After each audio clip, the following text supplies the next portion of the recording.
우리 집 집값이 오르나 호가 상승한 이유에 대해서 한번 알아보도록 하겠습니다. 자, 이 뭐 우리 집값 오르는 건가? 뭐 지금 착시 현상을 불러올 수도 있을 것 같아요. 일단은 지금은 이제 하락세가 진행되고 있죠. 하락세를 진행되고 있는데 낙폭이 줄어들고 있습니다. 예. 그러니까 하락폭이 줄어들고 있다는 거죠. 그래서 지금 마이너스권으로 갔다가 지금 낚시판을 만들면서 지금 2단계로 가고 있다. 자, 0%가 이제 수익률이 이제 오르지도 내리지도 않는 상태가 되겠죠. 이거 언제 된다고 했습니까? 네, 1년 전부터 말씀드렸죠. 3월 이후가 되면은 네, 이제 보합사까지 올라간다. 이렇게 보시면 될 것 같아요. 자, 이 이유를 알아야 될 것 같습니다. 왜 아파트 지금 호가가 지금 상승하고 있고 그리고 급매물들이 다 정리가 되고 있죠. 이유가 뭐겠습니까? 자, 여러분들 아주 쉽습니다. 우리가 경제적인 아주 상식을 보면은 이 답을 찾을 수가 있죠. 영원히 상승하거나 영원히 하락하는 건 없습니다. 그런데 호재라는 게 있어요. 호재. 무슨 뭐 여러분들 뭐 부동산 호재 있을 거예요. 이거는 누구 입장에서 호재입니까? 집을 가지고 있는 유주택자 입장에서 호재죠.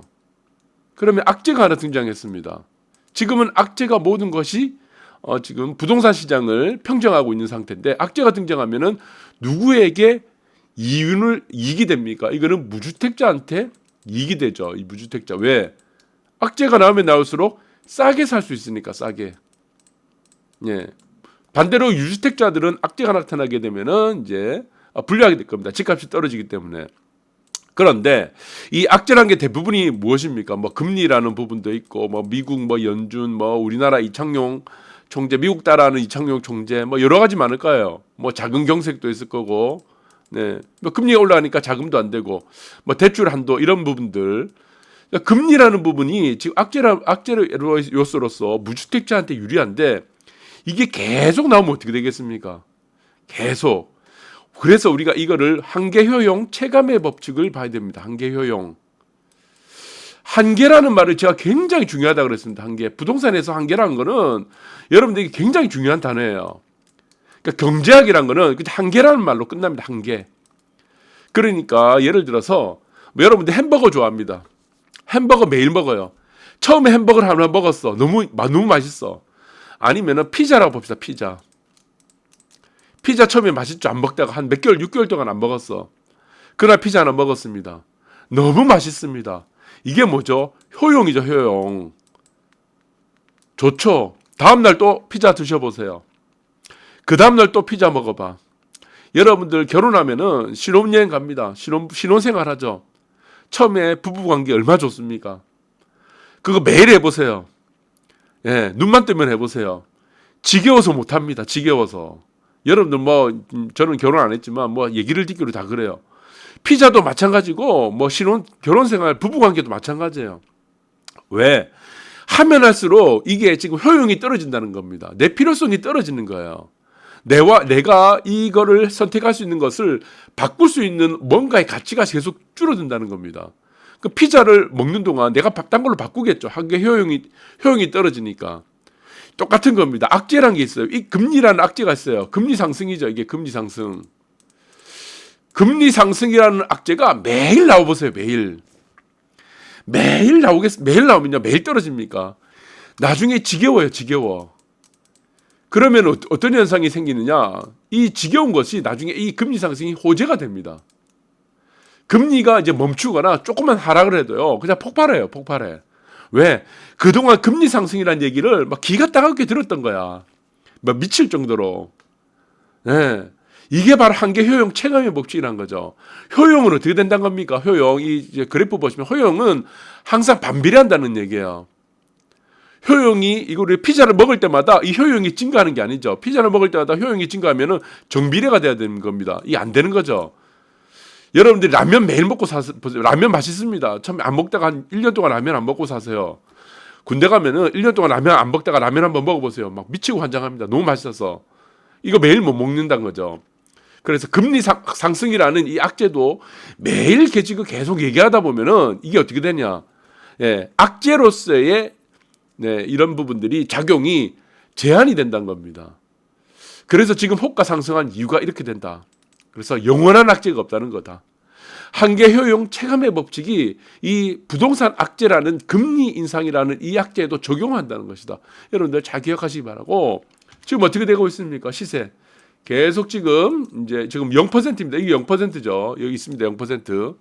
자, 0% 이게 보합입니다. 오르지도 내리지 않는 이 보합을 향해 달려가고 있는데, 자, 이 보합을 위해 달려가려고 하려면은 이게 중요한 거 있죠. 무엇이 정리가 돼야 됩니까? 급매물부터 정리가 돼야 됩니다. 그러니까 급한 사람들이 일단 다 팔려야 돼. 그 다음에 남아있는 사람들이 급하지 않는 사람이 되겠죠. 예. 예. 급매물들이 정리되고 나면 급하지 않은 사람들만 남게 된다. 급하지 않는 사람들이 싸게 내놓을 이유가 없다는 겁니다. 그래서 이 급매물이 빨리 정리되는 것이 악성 매물입니다. 이것이 가장 중요하다는 거다. 주식이나 부동산이나 다 똑같아. 그래서 시세 막 빠지게 되면은 단기적으로 이제 급락이 떨어지고 하게 되는데, 중요한 건 이겁니다, 여러분들. 이 거래량이죠. 저는 이 거래량에 대해서 많은 의미를 갖고 있습니다. 거래량은 의미를 갖고 있습니다. 시세에는 의미가 없어요. 시세는 의미 없습니다. 그런데 거래량은 의미를 갖고 있어요. 어떤 의미를 갖고 있냐? 고점과 저점을 알려주는 신호가 바로 거래량입니다. 거래량. 자, 꼭지에 이르게 되면 어떻게 됩니까? 이 파동을 이렇게 만들죠. 네. 꼭지에 이르게 되면은 거래량이 최대가 됩니다. 최대. 네, 거래량이 최대가 되고, 바닥에 이르게 되면 뭐가 됩니까? 거래량이 최저가 되죠. 여러분들 이제 대략 보시면은 2008년 금융위기 때 한번 여기서 보시면은 여기는 지방 아파트가 바닥을 찍었습니다. 네, 여기는 2012년도 13년도는 서울 아파트, 서울 수도권 바닥을 찍었죠. 자, 그리고 지금 어떻습니까? 이 거래량이 지금 5만 가구 밑으로, 5만 건 밑으로 내려와 버렸습니다. 의미가 굉장히 큽니다. 의미가. 거래량이 바닥을 찍지 않으면요, 시세 바닥 안 찍습니다. 여러분들 잘 기억하시기 바랍니다. 항상 부동산은 거래량을 바닥을 찍으니까 시세 바닥도 같이 찍더라. 그래서 같이 올라가더라는 겁니다. 거래량이 회복하면서 나중에 그 전에 시세는 이미 상승을 이제 낙폭이 줄어들겠죠. 그래서 여러분들이 지금 보시면은 거래량 바닥이 전제 조건이 되어야 된다라는 부분들을 여러분들을 좀 보시기 바라고. 그래서 무엇이 된다? 우리 집 집값 호가 올라가는 이유가 된다는 거다. 여러분들 잘 기억하시기 바라겠습니다. 그럼 여러 가지 이유들이 있겠죠. 급매물이 일단은 소진이 되는 것이 가장 중요하다. 서울 아파트가 낙폭 3주째 둔화되고 있고, 그러니까 낙폭이 둔화되고 있는 거지 이게 상승으로 전환된 건 아닙니다. 계속 마이너스권이에요. 그러나 마이너스에 대한 폭이 좀 줄어든다는 것이다. 이것이 영원할 수 없다는 겁니다. 영원히 우리가 살면서 인류가 여러분들이 100년 동안 1000년 동안 마이너스가 될 수가 없다는 거예요. 왜? 이거는 재화다. 거래가 되는 재화이기 때문에 의식주 중에. 그리고 그 주요한 이유 중에 하나가 다주택자 규제 지역. 네, 지금 보시면은 서민 실수요자들에게는 6억 원 대출 한도도 지금 폐지했습니다. 그리고 지금 어제 뭐 발표한 것도 보시면 아시겠지만, 네, 규제 지역은 다 대출이 안 됐죠. 네, 그런데 LTV 30%, 뭐 비규제 지역은 뭐 60%, 뭐 개인적으로 여러분들이 뭐 70%까지 되기도 하고, 뭐 신혼 첫 집은 80%까지 됩니다. LTV.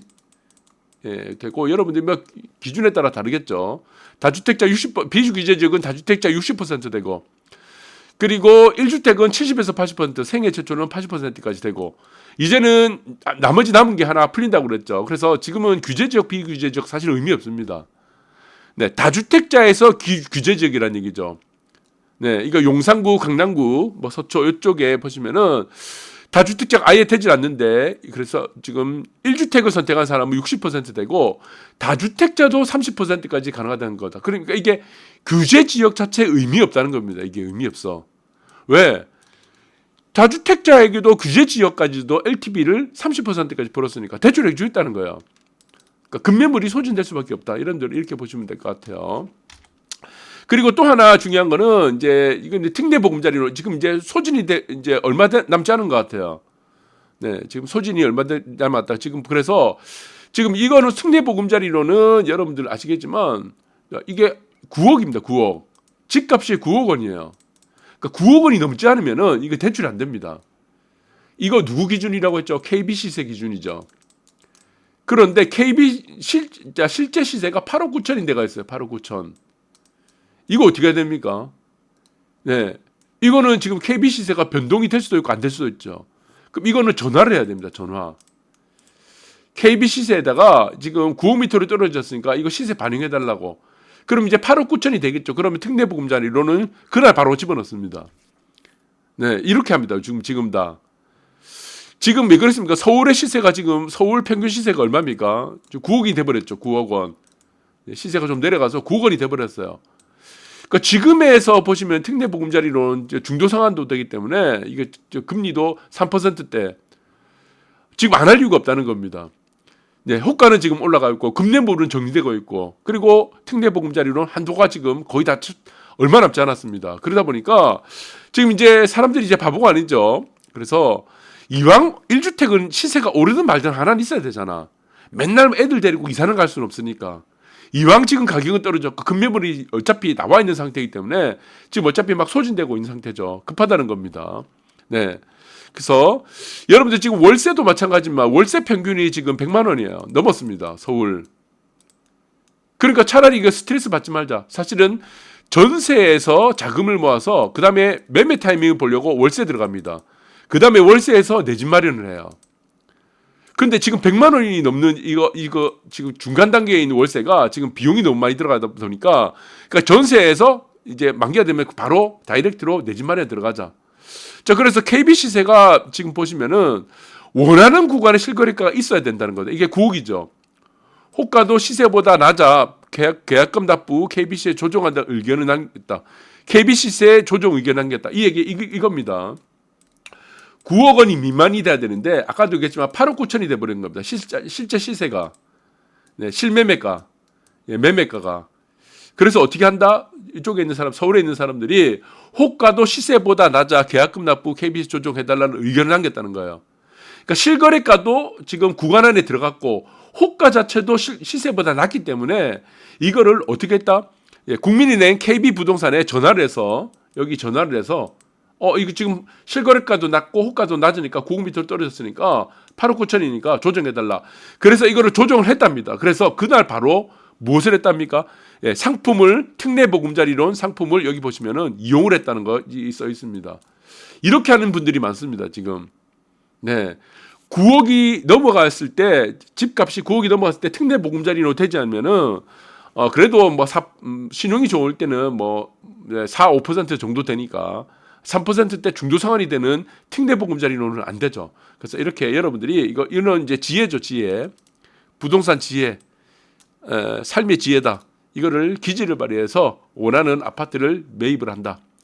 어차피 시세 떨어졌다. 어차피 살 거면 지금 급매물이 나와 있을 때. 그래서 3월 달 중으로는 일단은 이제 급매물은 완전히 다 정리가 다 되는 상황일 것 같습니다. 그리고 3월 이후부터는 이제 마이너스권에서 탈피하는 보합권 정도로는 충분히 갈 가능성이 크다. 이걸 1년 전부터 말씀드렸으니까 여러분들 참고하시기 바라겠습니다. 감사합니다.